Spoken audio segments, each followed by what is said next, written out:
Hey, what's up? On today's episode of Front of Cheap Seats, we're going to talk about some things that Will Levis and Derrick Henry said on Super Bowl Radio Row. We're going to talk about those comments and also what Titans are going to be Hall of Famers.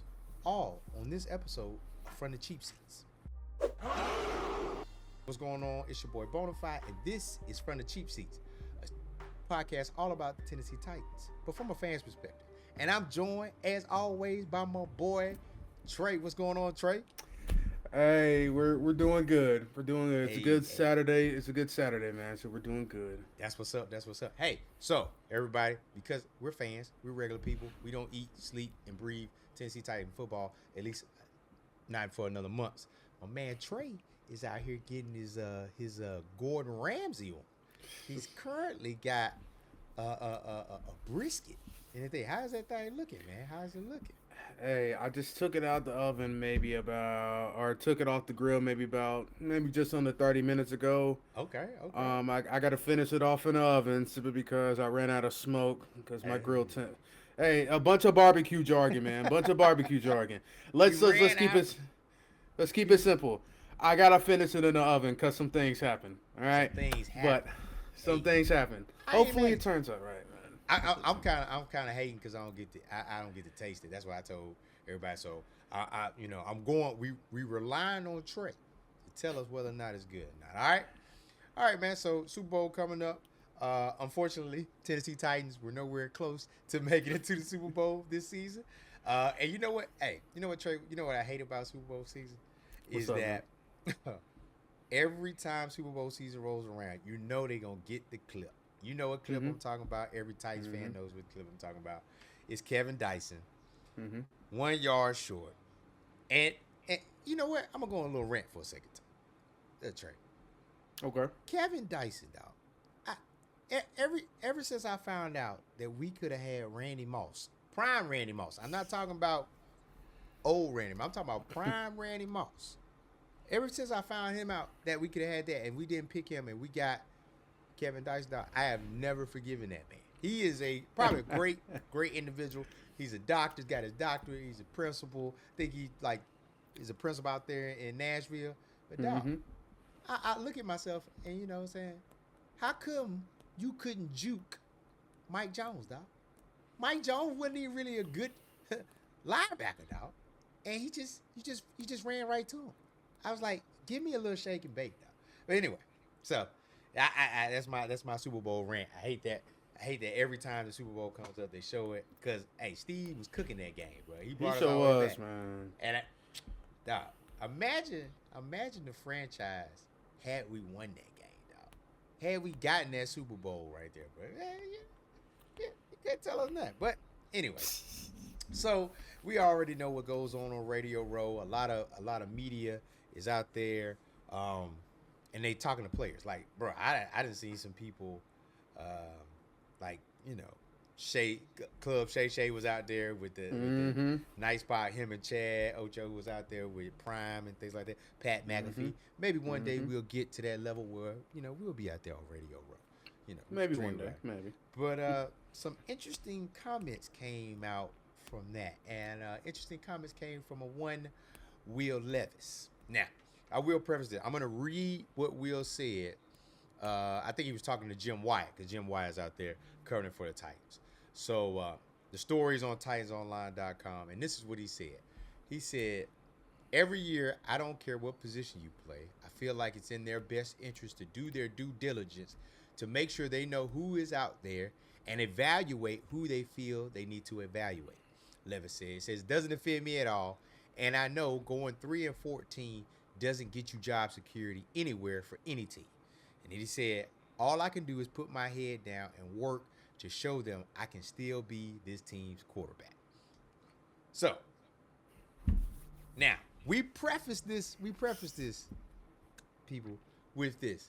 Now, Tre, did you hear what Brian Callahan said about Will Levis maybe like a week or so ago?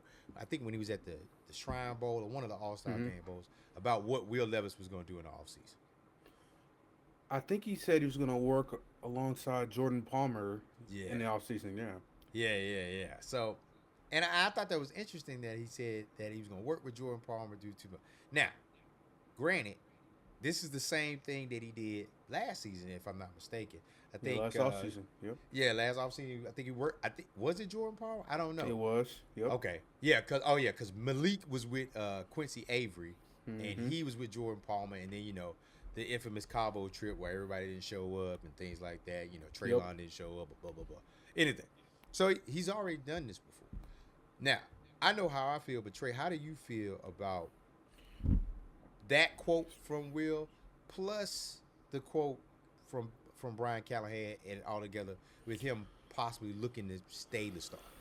Gosh, it's those. The quote from Levis just feels like an annoying fly. You know how on a summer day you might be outside sitting around and you just have an annoying fly just flying around you, and it just wants to fly around you. Right. Nothing else, just you. That's what I feel about those comments. I have been on the record saying that I want Will Levis nowhere near the starting job for this football team. Right. He could be a nice guy. He could be a stand-up guy. He could let you borrow some sugar, flour, and milk if you were his neighbor, man. He could let you do that.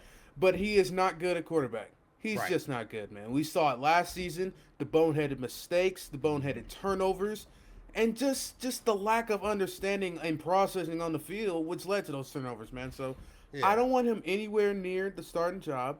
Okay, if we can trade the guy, that'll be perfect. If we have to keep him, then cool.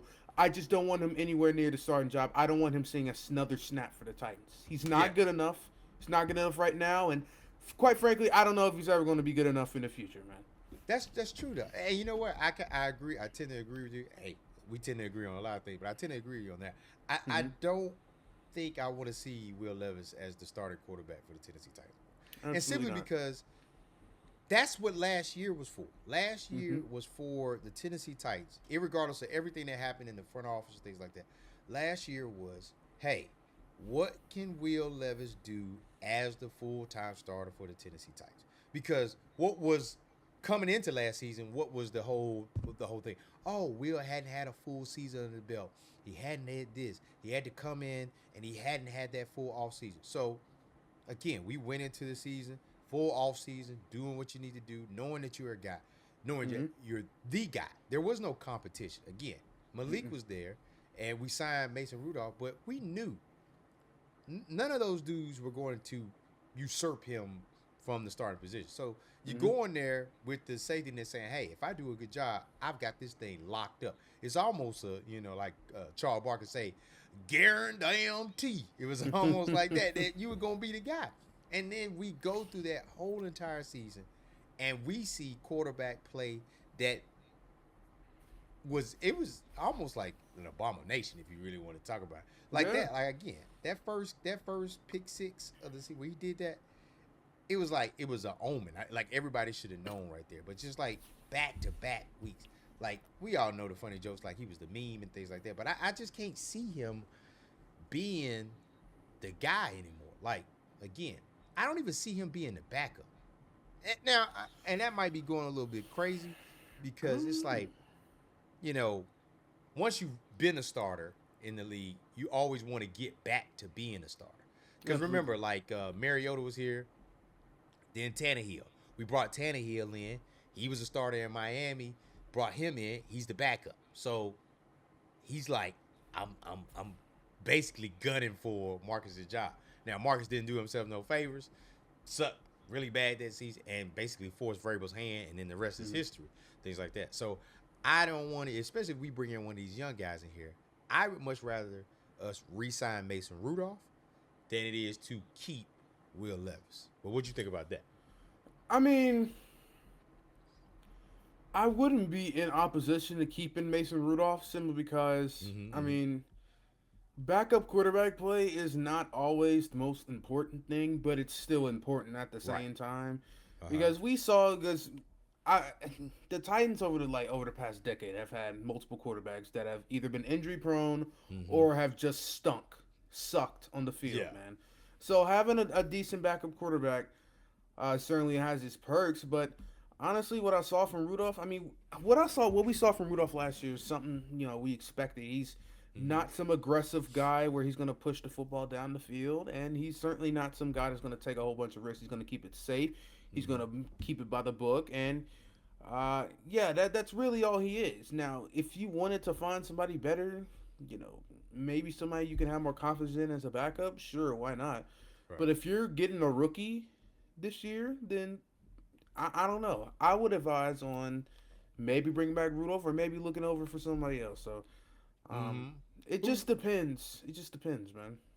who would you bring in the backup? So, and this is going along the lines of, hey, we are, you know, it's of the thought process. Hey, we've drafted Mhm. either Ward or Sanders, and we need a value added backup. Yeah, So it's Rudolph on one hand, but who else out there do you see like this? Like the first name that popped up in my mind was Tyrod Taylor. For whatever reason, yeah. that name popped up in my head. But he's with New I York, mean, I think. yeah. I mean, honestly, the first name that pops up, and it's probably the only name that could pop up on my mind right now, is Jake Browning. Uh He was the backup quarterback for the Bengals over the uh past 2 years, I believe. He had some action last year. okay. Almost led the Bengals to the playoffs when Joe Burrow was lost for the season. Right, right, He right. didn't play much this year because Joe Burrow did his thing. It was out So, there cooking, boy. Out there so cooking. uh, obviously the connection with Brian Callahan. He's been over there with Brian Callahan. Mm-hmm. There's some overlap there. So that's probably the first and only thing that pops off my mind, and I wouldn't be mad at that option either. Yeah, yeah. Uh, Jake Browning isn't somebody that you want to throw out there as a starter, but he's certainly a decent backup option, and And he yeah, knows it. I wouldn't. Yeah, and he knows the Callahan system. So I, Yeah, he I didn't even does. think about that. Now, honestly, to tell you the truth, that Jake Browning is funny that you brought the name up. Is because Jake Browning is the whole reason why, or part of my argument of why I thought not Bill, but Brian Callahan Hmm. was going to be a good head coach simply because of what he did when Joe Burrow went out and what he did with Jake Browning. So you never know. Maybe they can be reunited with Jake Browning. I don't know how much it's gonna cost, things like that, but maybe just something we need to keep an eye out on, things like that. But yeah. So we got Tyrod Taylor, Jake Browning. I don't know of any other backup quarterbacks that kind of pop up in my mind that is serviceable. Obviously, because if your backup is playing, you're in dire straits anyway. In that regard, it's Absolutely. like, yeah, you're not. Very rarely are you going to see any success, or I mean, any sustained success. I put it like that. Yeah, If your backup got to start for a long time, so yeah. yeah. But I I think mean, we go ahead. no, I'm saying maybe some other names. I mean, maybe Jacoby Brissett. Maybe. I mean, I don't know. It's just there's.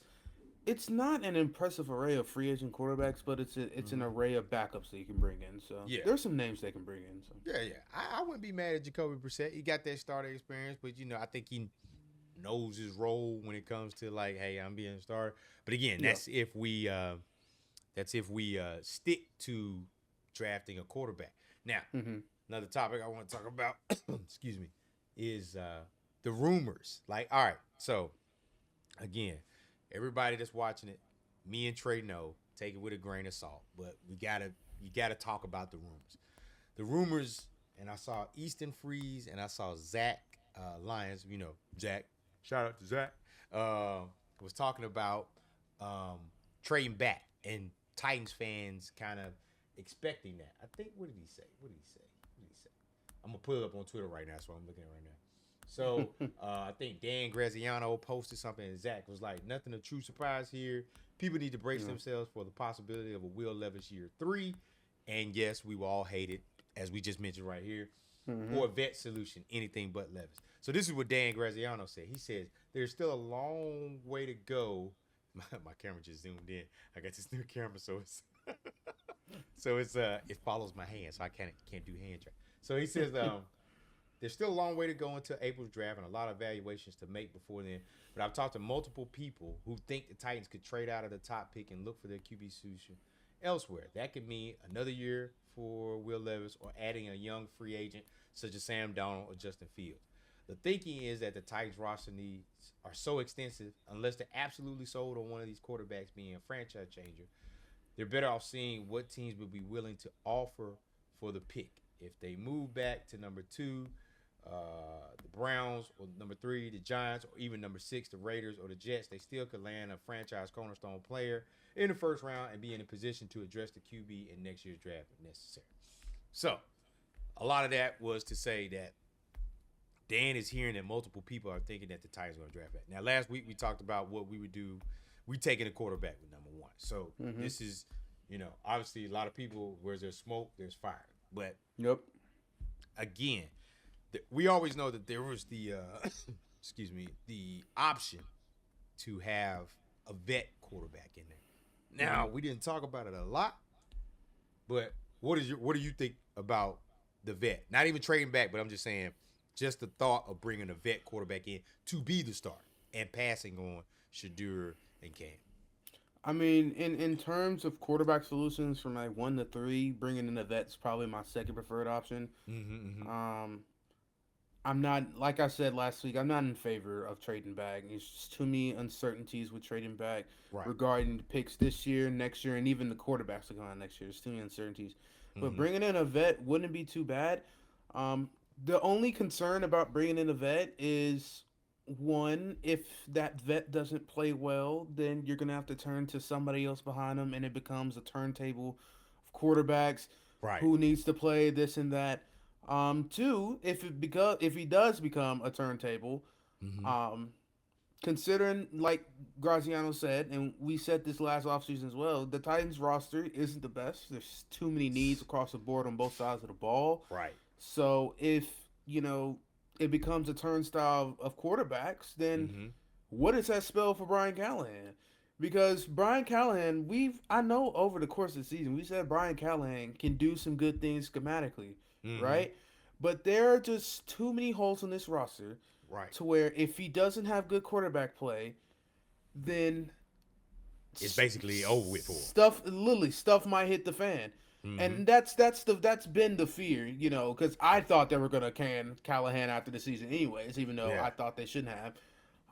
But I thought they were gonna can him. Now you're just opening the door. Well, if quarterback play sucks, the team isn't all that good next year either.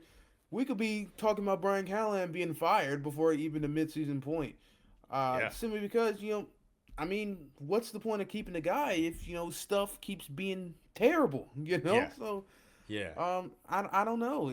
I would love to bring a vet in. Sure, absolutely. No, I would love to bring a vet in regardless of what happens. If the Titans draft a rookie quarterback or if they just bring in that vet to start. But there's some negatives to it. There's some downsides. And so, I don't know. We just got to see because it's certainly a lot of risks only because it's quarterback play. But, I guess we just got to see, man. Yeah, and that's the thing, too. That's the thing. It's like it's so early. We had, like, I think one of the comments or somebody responded to the tweet was like, hey, we're not even in the combine. The combine hasn't even happened. I think it's Super Bowl's still going on, and the next thing up is really much the combine. So we don't know, and we don't even know if Cam throwing, is Shadur throwing. I would assume that they're going to do all of the drills, knowing that they're 1-2 in that selection. But yeah. Like, it's so early. I don't know, and I think a lot of people are hinging off of that whole topic that when Borgonzi got drafted, or not drafted, but he got selected as the GM. He kept saying, "Hey, he wanted those top 12 100 picks, so they wanted to get that draft capital." But then also he said they wanted to take a generational player. Now, people keep associating generational player with 2 players, and we already know who they are: Travis Hunter and Abdul Carter. Now, I've seen a lot of reports, and I kind of feel the same way. I don't believe either one of those players are generational players. I agree. Yeah. I agree. Abdul Carter, really good pass rusher. I know he's only been in a limited amount of time. Great. I don't think he's a generational player. He's not a Javon Curse to me. Yeah. He may project that way, but Javon Curse came from Florida, and his rookie season was literally like he had been in the pros for almost 5 years. He was a vet in his rookie year. I don't see that for Abdul Carter. I don't see. And again, for Travis Hunter, it's a little bit different. Now, I followed Colorado. I stayed up late like everybody else watching those games. But again, he played a lot of snaps. He did a lot of things. You know, he was a good cornerback on each side. But I don't see, again, I don't see that type of play and that style of play translating to the next level. Like, because, like, we didn't have a lot of two-way players. Like, I think, who was a two-way player? Like, we know Prime was a two-way player. He played, yeah, Prime was. It was like 80% offense. I mean, 80% defense, 20% offense, yeah. Yeah, offense. So, yeah, he may be on a couple of gadget plays, things like that. I think, did Charles Woodson play both sides of the ball? That's a good shout. I don't know, but that's a good shout. Yeah. And, you know, Devin Hester, they wanted to turn him into a wide receiver and a cornerback. He ended up just being now he's a Hall of Famer, but solely a return guy. So, like, I don't, and in that case, I don't see Travis Hunter being a generational player. In college, it's great because he played both sides of the ball, wide receiver, cornerback. But when he gets to the NFL, if you just look at his wide receiver, is he a number one like that? I don't know. I mean, I think he's a high level playmaker. Yeah. It's just like pinpointing the best spot for him. Like I probably think he's probably gonna be a better corner than a wide receiver. Yeah, and I tend to because believe that too. He's a damn good corner, man. Oh He's smart, athletic, twitchy. Like he's gonna be a damn good corner. It's just I just don't see him as a wide receiver in the league. I see him as a corner. Oh, if he was a corner, if he was solely coming in as a corner, and I think that's probably what he's gonna do. I don't know, but I would assume that's what he would do. Then I would be like, oh yeah, he's probably CB1 on a lot of teams just because his size, his length, his athleticism. Maybe that's how you get him to play more snaps.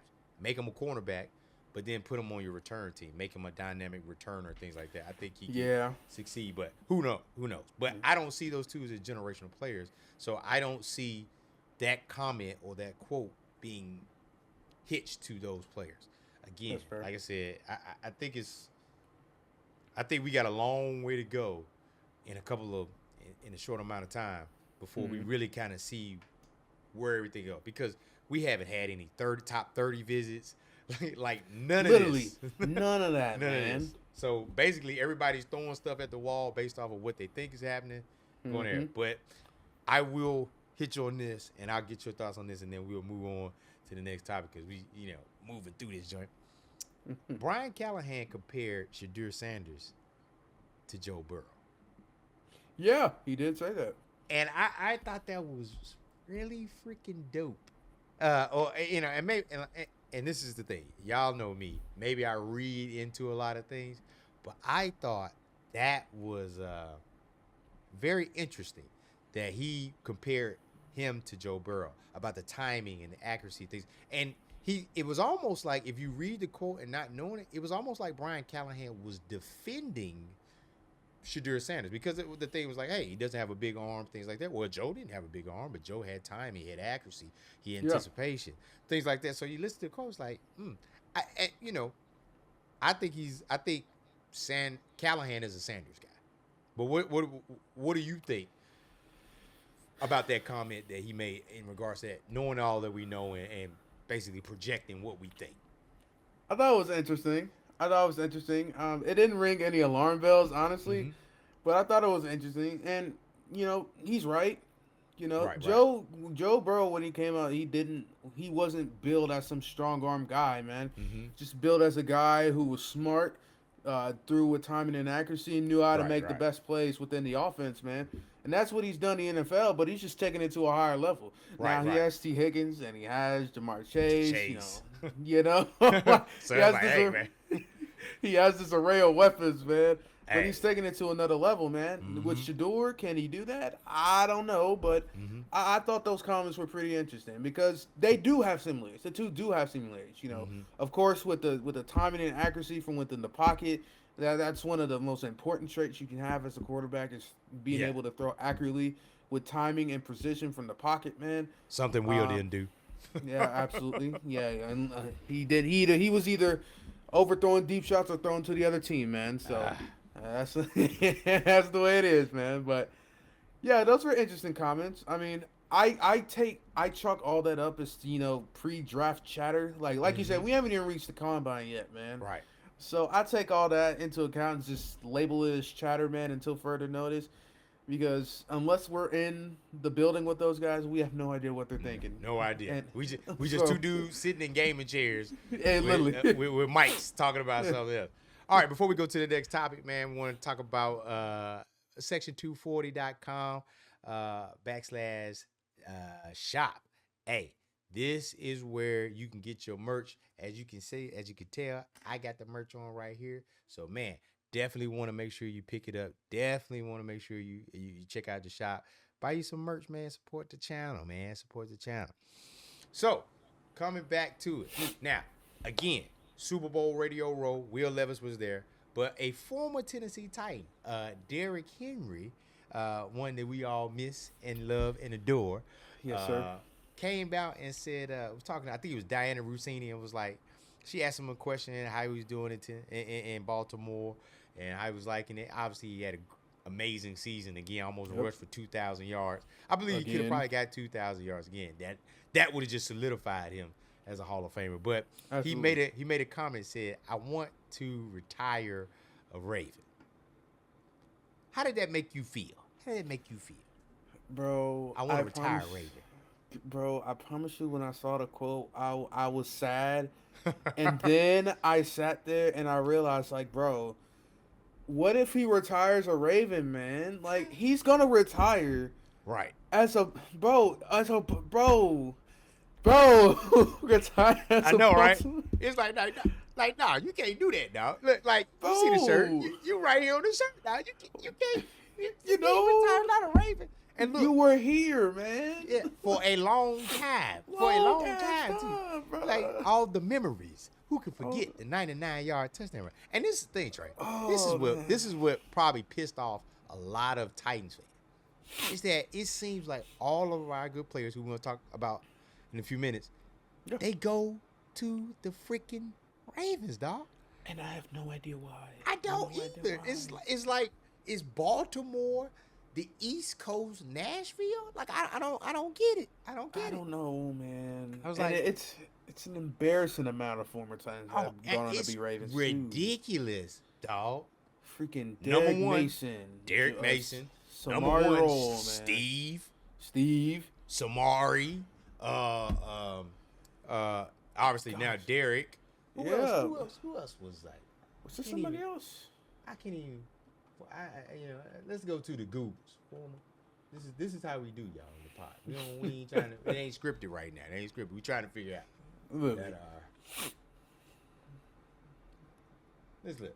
Oh man.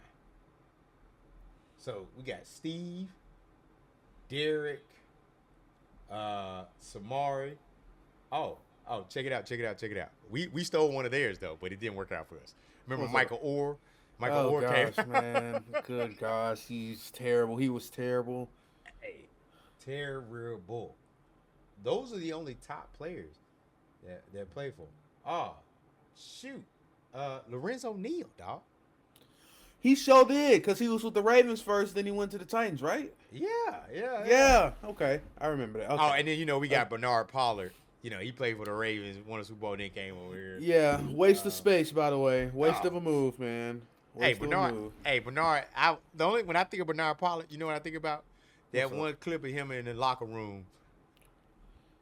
Yeah. I didn't even go to. There is one player. It's gonna blow your mind, Trey. I just saw his name and I just thought one player that came from the Ravens to the Titans that did work out for us. I'm gonna give you one guess. Just guess. One guess. Came from the Ravens, but to the Titans and worked out for us. And it's gonna blow your mind. It's gonna blow your mind. Can you give me a hint, man? If I give you a hint, then you're gonna know. You'll not forget the. Oh no! I'm gonna give you a hint. Okay. He probably is not the reason why this unit was as bad as they were last year for the Tennessee Titans. But he's a member of that unit, but he's probably not the reason why they were so terrible. Probably not the reason they were so terrible. I would tell you. When I tell you, you gonna be like, oh my gosh, bro. All right, I give up. I give up because I literally can't. I can't think of it. Morgan Cox, the long snapper. All right, all right. That's so. Hey, That is so ridiculous, man. I know, right? Morgan Cox, dog. Morgan Cox is ridiculous. The long snapper. He's probably not the reason why we suck on special teams. That's another thing. Oh, we didn't even talk about that. I think last week we didn't even talk about that. Yeah, we signed John Fossil. So John Fossil is the new Bones from there. So I expect market improvement for that. But that's another topic for another day. So Derrick said that. So yeah, all of these players go to the Ravens, but I think he tried to clean it up later on, like a couple of days later when he talked to Jim Wyatt about you still got love for the fans, things like that. And I think somebody had a tweet. I can't remember who it is, but whoever you are, if you watch the pod, thank you for this tweet. But what he said he said the reason what the guy said is that I think what Derrick was saying was not that he wants to retire a Titan, but meaning that he doesn't want to be like Emmitt Smith or like those backs where, you play a long time for the Cowboys, then you go here, you're bouncing around team, 1 year deal here, 1 year deal there. So I think he just want to say after, his time with the Ravens up, if they give him an extension, possibly, then he's probably not going to play for another team. So he will be just like Steve, only play for the Titans or the Ravens, which is the league got to study that. I don't know what's going on with that, but yeah, it's crazy that and that's crazy that so many Titans go to be Ravens. Another one's gonna blow your mind. You know who used to be a Raven and then turned into a Titan? Who? Phillips Supernall. Remember Supernall? What? What was he? Hey man, I wouldn't doubt it because Supernall was bouncing around teams like crazy, man. Kamalea Correa. Remember Correa used to Kamalea Correa? Yeah. Yep. Like I'm going down the list and looking at all these names out. It's they say it's about 38 players that played, which is ridiculous. Either for the Titans or the thing. Shoot, Chris Moore, the wide receiver. I remember Chris Moore. So it's crazy. It's like it's crazy about the sheer amount of Tennessee Titans that have gone to the Ravens. I don't know. Maybe it's the crab cakes. Maybe it's the crab cake. Maybe it is, man. Maybe it is. Gotta be the crab cake. All right. So speaking of Derrick Henry, let's think about this. Former Tennessee Titans. Now, when we say former Tennessee Titans, we all know. And if you're a Houston, Texas fan, first of all, I don't even know why you watch the channel, but make sure you hit the like button on this thing. But we know we got Hall of Famer Bruce Matthews. Who else is Hall of Famer for us? We got Bruce. We got Robert Brazil. Mike Matthews, man. Yep. Mike Matthews. So we got Hall of Famers. I'm on the franchise encyclopedia. Warren Moon, of course. Warren Moon, Hall of Famer. So let's, for a minute while we wrap the show up, what former Tennessee Titans do you think, and this is from 99 on up to now, do you think are future Hall of Famers? Derrick Henry's one. Yeah. I think Derrick Henry's a given. Yeah. Yeah. It depends on how maybe the next half decade goes, but maybe AJ Brown, maybe. Okay. Not totally sure. He's one. I think it's way too early to talk about Hall of Fame. How long is AJ? AJ only been in the league since 2018, right? Yeah, no, 2019, 2020, man. 2020. Oh, so the year before. It's been about 5-6 years. Okay, so he's probably just hitting that prime. He might hit that.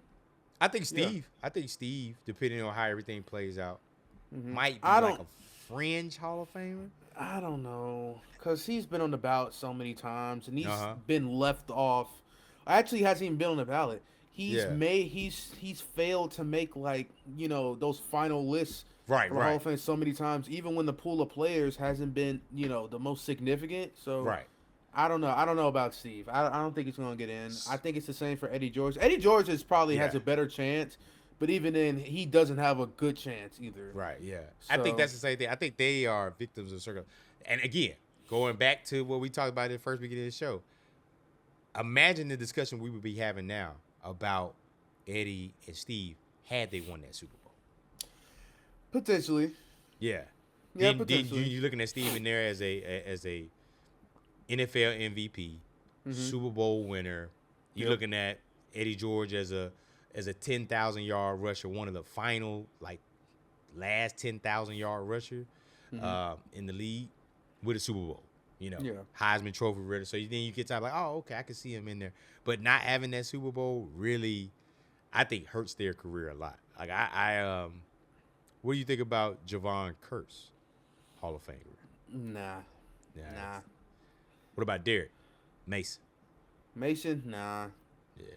Nah. Like I feel like we got a lot of Titans that are in the Hall of Very Good. Hall of Very Good, man. Yeah, it's like it's down the street from the Hall of Fame. It's in the Walmart shopping plaza, and it's like, hey, this is the Hall of Very Good. All the players that we think are very good, it's gonna be full of Tennessee Titans. Absolutely. Oh man, what's another player? Like I can't think of another player. Samari Roll, maybe. Maybe Samari. Yeah, because didn't he win a Super Bowl with the Ravens? Did he? Did he? It's a good question. I'm gonna figure this out right now. Samari Roll. He's a one. Nah. Didn't win the title? I don't think he did. Yeah, I don't think he did. He's only been he was a one-time All-Pro. Yeah. So I'm looking at. I'm on Pro Football Reference. He made the first team All-Pro in 2000. He got 31 interceptions. Yeah, I don't think one pick six, so he probably doesn't make it. Yeah. Dang, we stretching. I mean, another one pops on my head. Like, he's probably not going to make it, but he had a historic season and is one of the most electric players in the modern history of the game. Chris Johnson. Oh yeah. Yeah. I don't think he would make it though. So wait a minute. Let's talk about that for a second. CJ2K. Kind of reminds me of Terrell Davis. In a little bit. Yeah. 2,000-yard rushing, but Terrell got them Super Bowls. Yeah, he got them rings, man. Rings. I don't remember how many rings he got, but I won think a Super Bowl. 2 or 3. Yeah, I think. Plus, he was integral to a lot of those like the majority of those rings too. So yeah, not a lot of yards, but yeah, and you figure, hey, that's Chris Johnson's. Like again, he's in the Hall of Very Good. So we didn't named out a lot of recent Titans players. And we don't have no Hall of Fame stuff. One, man. One, maybe. Gosh, so don't. Derrick. Shame. So man, hopefully, I don't know. Hopefully Derrick goes in with that bust, with that Titans bust, man. That would give me a dopamine rush to fuel me for decades, man. Oh yeah, be like, oh yeah, we got to hop. And I think he will. I think he will. I think he just saw the opportunities. Like, hey, we're not going to win a Super Bowl here in Tennessee. Especially not right now. I got an opportunity to go somewhere that I could possibly. I mean, they were close to winning the Super Bowl. Mark Andrews catches that 2-point conversion, dog. Who knows? Who knows? Who knows, man? Yeah, they're in the. I feel like they're in the Super Bowl because I don't think they would have went away from the running game like the Bills did against the Chiefs, and I think they just stupid, dumb. And now don't even get me started on that MVP award. That's a whole nother thing. Oh, it was funny to see Jelly Roll in a full-on Tavondre Sweat uniform as Big Jeff was there getting the he won the team award for Walter Payton Man of the Year. Yep. Yeah. I was like, dang, dog. Is that put him on the line, bro? Put him on the line. I don't know. He might be able to block. Maybe able to block a little bit. Maybe. Who knows? All right, before we wrap this up, because we're going to probably drop this today or right before the Super Bowl, so people might watch this while they getting the Super Bowl party ready. Who do you have winning the Super Bowl? Who do you have winning the Super Bowl? Gosh, it pains me to say this so much. I've actively rooted for their demise for the past 4 or 5 years. They have robbed my team of their only Super Bowl appearance past, aside from the one they made. Yeah. 1999-2000. Damn you, Rashawn Evans, you non-tackling bum. Patrick Mahomes is evil. That entire Chiefs team has prime Bill Belichick, Tom Brady, Patriots level voodoo. Yeah. Unfortunately, I have to pick the Chiefs simply because the Chiefs have been here before. Yeah. 2 straight rings, and I know it's gonna come down to, and I think this is gonna be a close game. But I think the deciding factor is that it's gonna come down to about inside of 2 minutes. Chiefs have the ball. They Mhm. need a big play, man. And Patrick Mahomes, like he's done the past 2 Super Bowls, is going to give it to him, man. So Mhm. that's why I think it's going to come down to, and I think the Chiefs, unfortunately, are going to become the first team ever to freaking repeat. God, or Now, three-peat. Gosh, that sounds terrible. I know it's just like make me throw. Gosh. I don't Oh, man. I don't disagree with your reasoning why you think, because that's a very good reason. I mean, I thought like that too, but Yep. I think the Eagles are going to pull off the upset. And the simple fact of the Fair matter enough. is that I think that they're not going to go away from Saquon. Yeah, Like, you've been absolutely. riding this dog, I mean horse. And again, the Giants should fire Joe. Like, I don't even know why Showen still has a job. His son told him to pick Jaden Daniels. He didn't pick Jaden. I don't think he had a chance to, but he didn't listen to him there. And then you give up Saquon Barkley, who probably would still be in New York right now Mm-hmm. had you just paid him the money. Like, you Yeah. could have find a way. Like, dog. That's why I'm afraid of Hard Knocks. But because I don't want to see any embarrassing discussions like that on cable television. But I just think they're going to ride freaking Saquon. Like, I feel like Saquon going to have a really big run, and that's Mm-hmm. going to be the determining factor, because, they all say Jalen Hurts, they've been there before, so Jalen's been there before, so he knows it.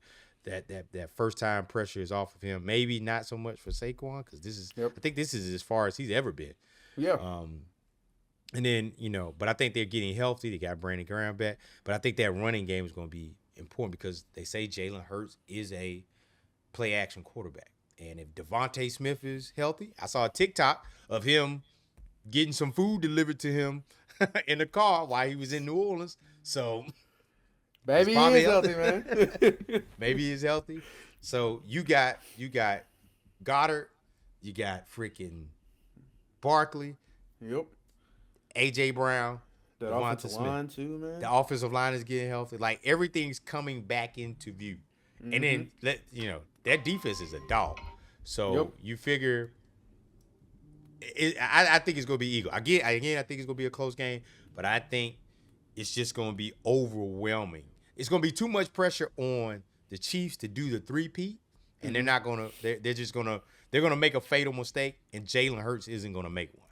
And Saquon will probably be the MVP. He's gonna rush maybe 2 touchdowns, and it might get out of hand, but I don't think it gets out of hand, because Patrick Mahomes is Patrick Mahomes. But I think the Eagles pull it out, and then we have to watch Eagles fan. We got to watch Kevin Hart. Hey, but the silver lining is if the Eagles win, we gonna get that Philadelphia Eagles Abbott Elementary episode. That's top tier TV, my boy. Top tier TV. All right, man. We finna wrap this thing up. Super Bowl is tomorrow.